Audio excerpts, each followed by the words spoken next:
But I wanted to come here and try to explore that and get a bit more of an idea of just how, not seeing the superstars, but just seeing how the people here treat basketball, you know, and how they feel about basketball. And I can already see in my short time here, people just love the game.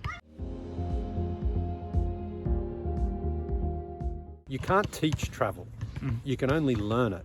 And by that, what I mean is that you can't go and do a university course on traveling. You can't go and read books and study about traveling. I mean, you can, but you can't experience it unless you actually go out on the road. And I'm someone who went backpacking from Australia when I was 22 years old. That was 24 years ago now, thinking I was only going to go for 6 weeks to London and Paris and Munich or somewhere like that.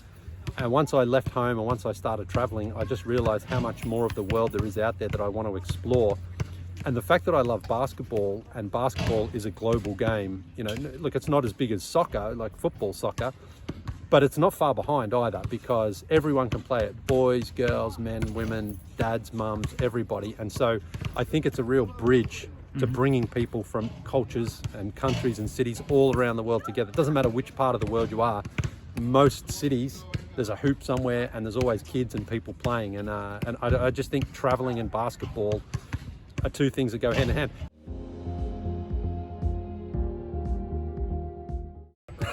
That's a great question. And the truth is, I'm sort of homesick for all, 4 places. I love all 4 of them for different reasons. I mean, Australia, where I was born and raised, of course. I mean, that's my home blood, if you like. But then I moved to London, where my mother was from, so I felt very comfortable in London.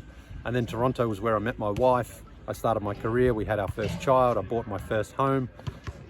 I love Canada. I love Toronto. And then Atlanta has been where my career really took another step, and it really, that stage of my life really took off. So I love all the cities, and there are times I wish I could blend them all together and make one city and live in that city, because I've got friends and family scattered all around the place.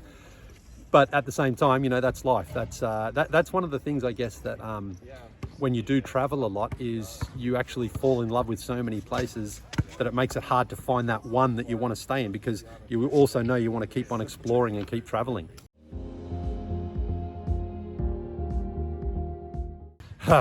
Honestly, just hang in there. But I think the pandemic taught me as well that you can't wait for things in life. Like, I've had this idea kind of brewing for a while. I wasn't quite sure what it was. And then in the last sort of 6 months, I started thinking about it a little bit more, that I can maybe make it happen.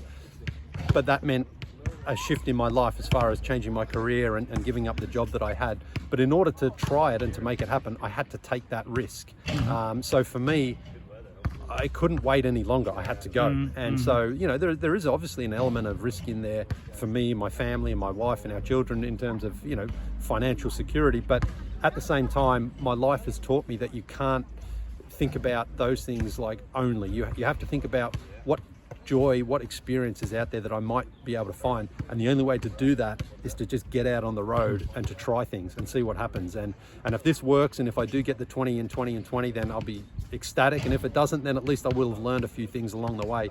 But I'm not afraid of not doing the 20 and 20 and 20. I'm afraid of not trying it. And once I realized that, that's when I knew that I had to go out on the road and give it a shot.